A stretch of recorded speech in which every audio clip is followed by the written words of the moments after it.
The boy had been bitten by a zombie, but he didn't inform anyone. Instead, he changed into clean clothes and left letters for his father and close friends. After completing these tasks, he dedicated the remaining time to his sister. Carl is more calm and stable than an adult. He has a father who is a stand-up guy as a role model. He aspired to be the kind of man his father was. Unfortunately, Carl's last day would not be an ordinary one. The saviors had escaped. At that moment, Negan's obnoxious voice echoed outside, declaring that they had 3 minutes to open the gates, or he would blow the place up. Carl knows he's running out of time, and for the first time, he takes command of the group. He instructed Daryl and the others to drive out in a vehicle. Pretending to flee, they set up traps along the road to ambush the saviors. Meanwhile, the remaining members of the community would hide in the sewers. Negan's voice outside is even more arrogant. 1 more minute and he's going to attack. Carl tells them to hurry up. He'll go and buy everyone some time. And outside the door, Negan calls out to Rick on the microphone. Some say the reason why Negan doesn't attack is because he has a personal philosophy that people are the most important resource in the last days. That's why he doesn't usually go on a rampage. He just makes an example out of them. However, Rick's lack of response angered Negan immensely. Negan was about to tell his men to open fire. Carl heard Negan and said calmly, "Don't go on like this. There are many families, many children here, including his sister Judith." Negan retorted patiently, "Well, goddamn, that just shatters my heart. There are kids in the saviors too. You must have seen them. There's even a little baby at the outpost. Who knows what you guys did to it?" When Carl didn't say anything, Negan thought the baby was dead and his expression became serious. Negan continued, stating that the events of the day would not end there. Someone had to step up and take charge to ensure such things didn't happen again. He proclaimed himself as the savior they needed. Carl earnestly responded, acknowledging that the events had unfolded, but they could find ways to stop the fighting. Kill me. What did you say?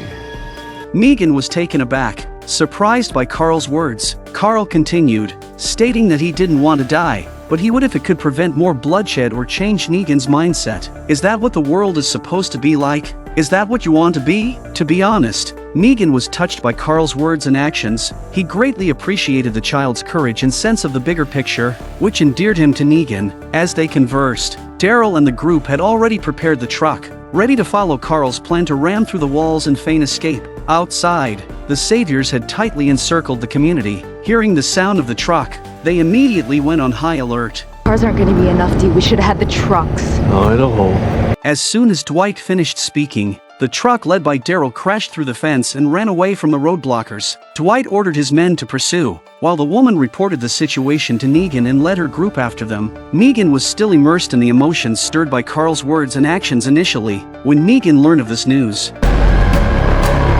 "Son of a bitch, Carl! Is that just a play? I thought we were having a moment, you little asshole! Move the word!"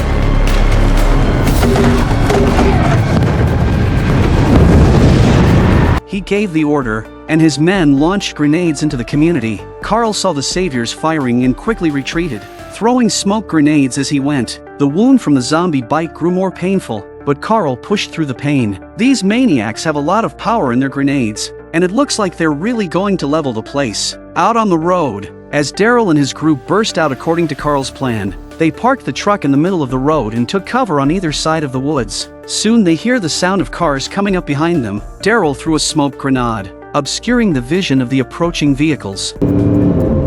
Stop the car. Just want to take a closer look. D, stop the damn car. You're leading the trucks right into it. You're gonna get us killed. Dwight led the convoy straight into the smoke. When Daryl sees they've been duped, he commands fire. Dwight symbolically took out his pistol to resist. He quietly poked his head out and saw the 4 men in the woods. Why only this many people? It's hard to tell if they will win or lose if they continue to fight like this. So Dwight decided to reveal his identity. As long as he killed all the people here, no one will know that he is a traitor. The team didn't expect their leader to open fire on them. Just when Dwight thought everyone was dead, the woman came out with a gun and pointed it at him. Dwight tried to fight back and the woman shot him. Now the woman knows that the traitor the saviors have been looking for is Dwight. She realized why the truck wasn't used to block them and why they were led into the smoke. The woman wanted to kill the traitor, but the sound of gunshots rang out in the distance, so she had to run for her life. This time, the pursuing saviors were all killed except for the escaping woman. Dwight shouted into the woods, It's over! Daryl and Tara cautiously approached, their guns trained on Dwight. They still hate Dwight in their hearts because of Denise. Dwight understood their hostility. In a weakened voice, Dwight explained that he had ensured their escape through the barricade and led them into their ambush. The woman got away, and she probably went to alert the others. Dwight knew he couldn't return to the Saviors. After listening, Daryl finally put down his gun. With the smooth operation just now, it was evident to everyone that Dwight played a significant role. Daryl then asked how the Saviors escaped. Was it because of what he did? Dwight shook his head and replied that Eugene had helped them to escape. Rosita, who knew the truth, felt a heavy heart. She hadn't expected to be outsmarted by their old friend, Eugene. With their task completed, they planned to return to the community and regroup with the others. Meanwhile, at Alexandria's safe zone, Negan had crashed through the gates and led his men inside. Though one group managed to escape, not everyone would be so fortunate. Negan ordered his men to search and destroy every house, leaving only Rick's house. He intended to wait for Rick's return there.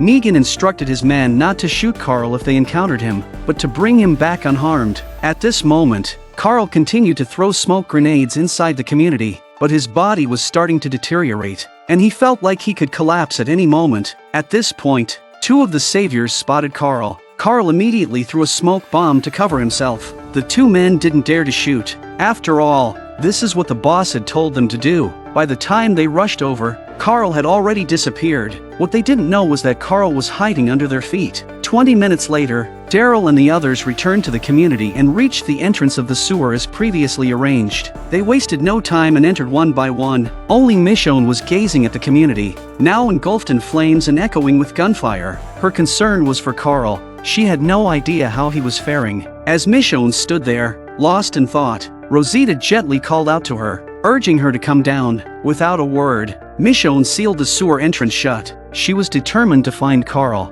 Meanwhile, Rick had finally made his way back to the community. Seeing the billowing smoke and chaos, his heart raced with anxiety. He had no idea about the well-being of his family. Rick cautiously entered his home, quietly calling out for Carl and Michonne.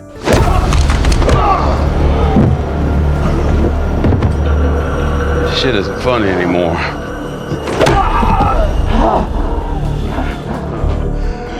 Don't make me do this now, Rick. I got plans for you. Cut you up in little bitty pieces, feed you to death, and make you watch. Then when you're some sort of screwed up, creepy stump with a head, well, that's when I'm gonna kill you in front of everybody. You ever shut the hell up? Nope.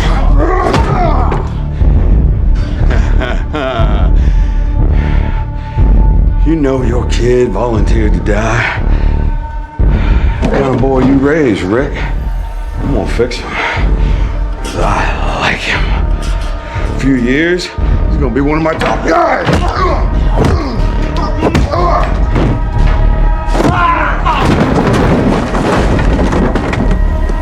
When I am done with you, nobody will ever try to do what you did. Not ever again. Not your friends, not your son.